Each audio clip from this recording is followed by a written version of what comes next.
Question है कि there is a horizontal bar, smooth है, कोई फ्रिक्शन नहीं है, एक रिंग है मास m का, उससे झूल रहा है कोई एक छोटा सा बॉब जिसका मास m है। बॉब को दिया गया एक वेलोसिटी v0, ठीक है। अब ये बॉब जाएगा ऐसे, जब वो हाईएस्ट पॉइंट में होगा बॉब, उसका वेलोसिटी क्या होगा, फिर वहां से जब वो वापस आएगा लोएस्ट पोजीशन में, उसका वेलोसिटी क्या होगा। आप लोग जो सोच रहे हो कि अगर कोई यहाँ पर फिक्स्ड है तो ये हाईएस्ट पॉइंट में जाएगा तो उसका वेलोसिटी 0 होगा, फिर यहाँ पे वापस आएगा बाय कंजर्वेशन ऑफ एनर्जी, गया था v0 में, आएगा v0 में।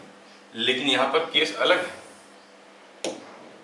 केस क्या अलग है, इसको धक्का दिए, जब ये ऐसे जाएगा, जाते वक्त रास्ते में हर वक्त इसके जो थ्रेड रहेगा वो ऐसे रहेगा, thread will be in this direction.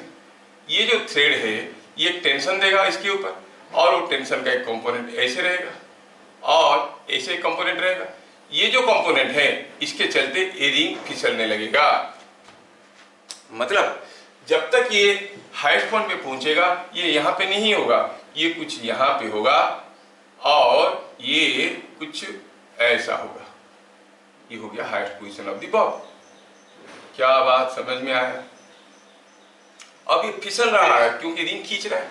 देखो ये जो टेंशन है ये इसको इधर खींच रहा है, तो इसका जो टेंशन है उसका कंपोनेंट इसको इधर खींच रहा है, तो इसका वेलोसिटी घटेगा, change in momentum will be in this direction. इसका वेलोसिटी घटेगा, इसका वेलोसिटी बढ़ेगा, मतलब momentum is gradually getting transferred. कितना इंटरेस्टिंग है। I was so dilated that those young people could do it.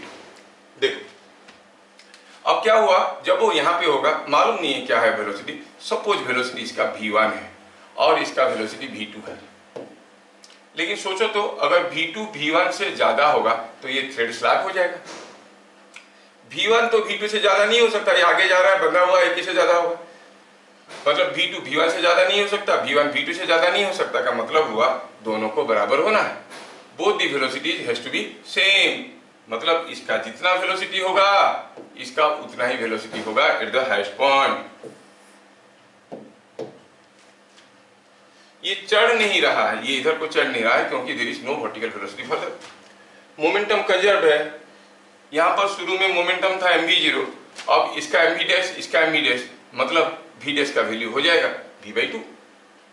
तो पता चला कि यहां पर जब पहुंचेगा तब उसका मोमेंटम हो जाएगा v/2 और v0 था v0 बाई वेलोसिटी होगा v0/2 होगा। अब ये वापस आएगा, जब ये वापस आएगा तब भी तो यही है, जाते वक्त जो कुछ हुआ था थ्रेड के साथ आते वक्त भी वही है, मतलब थ्रेड हरदम ऐसे ही रहेगा, इसका वेलोसिटी बढ़ता रहेगा, इसका वेलोसिटी घटता रहेगा। तो इसका वेलोसिटी घटेगा, कितना कितना घट गया था, अभी यहाँ से यहाँ तक जाने में घट गया था v0/2, तो यहाँ से यहाँ तक आने में टेंशन तो वही है, फोर्स भी वही है, तो आप कहोगे टेंशन भी वही है, तो आप कहोगे टेंशन भी वही है, टाइम भी वही है, तो वेलोसिटी उतना ही घटेगा। मतलब बाय द टाइम ये वर्टिकल हो जाएगा। थोड़ा ये फिगर को मैं ऐसे बना दूं, थोड़ा ज्यादा टेढ़ा कर दिया था, इसको इधर ले आओ पास में। हाँ ये जब ये वापस आएगा तब तक इसका वेलोसिटी और v0/2 घट गया होगा। मतलब जब ये यहां पर होगा इसका वेलोसिटी और v0/2 घट गया होगा, मतलब हो गया होगा 0। जबकि इसका और v0/2 बढ़ गया होगा, मतलब इसका बन गया होगा v0। इसका वेलोसिटी होगा v0, इसका होगा 0। फिर ये उल्टा जाएगा, फिर इसको खींचेगा, इसको खींचेगा तो इसका वेलोसिटी घटेगा, घटते घटते जब ये इधर वाले एक्सट्रीम में आके पहुंचेगा तब उसका वेलोसिटी फिर से हो गया होगा v0/2, क्योंकि ये स्ट्रेन, ये जो टेंशन है इधर को खींच रहा है, तो इसका वेलोसिटी इस डायरेक्शन में बढ़ेगा जब तक होगा v0/2 और ये हो जाएगा v0/2। फिर जब ये वापस आएगा तो ये थ्रेड इसको इधर खींच रहा है, तो इसका वेलोसिटी घटेगा क्योंकि टेंशन का component is in the opposite direction. इसका वेलोसिटी हो जाएगा 0 और इसका वेलोसिटी हो जाएगा v0। And case is repeated. उसके बाद मतलब ये ऐसा ऐसा होते होते ये आगे चलेगा और कुछ समय के बाद ये रिंग इधर से होते हुए आके इधर से गिर जाएगा। ये था एक लड़के का सोच, मेरा सोच कुछ अलग था। दूसरे ने क्या सोचा मैं बताता हूं। वो बोला कि सर मैं इसके ऊपर बैठ गया, रिंग के ऊपर बैठ गया, तो रिंग चलेगा तो मुझे दिखाई नहीं देगा, और मुझे लगेगा कि पॉइंट फिक्स्ड है, तो मुझे दिखेगा कि ऐसे ऐसे हो रहा है। तो मतलब ये यहाँ पर बैठ के अगर देखेगा, अगर ये फिक्स्ड है, जैसा मोशन आपको दिख रहा है यहाँ पर बैठ के दिखेगा तो वही मोशन उसको दिखेगा।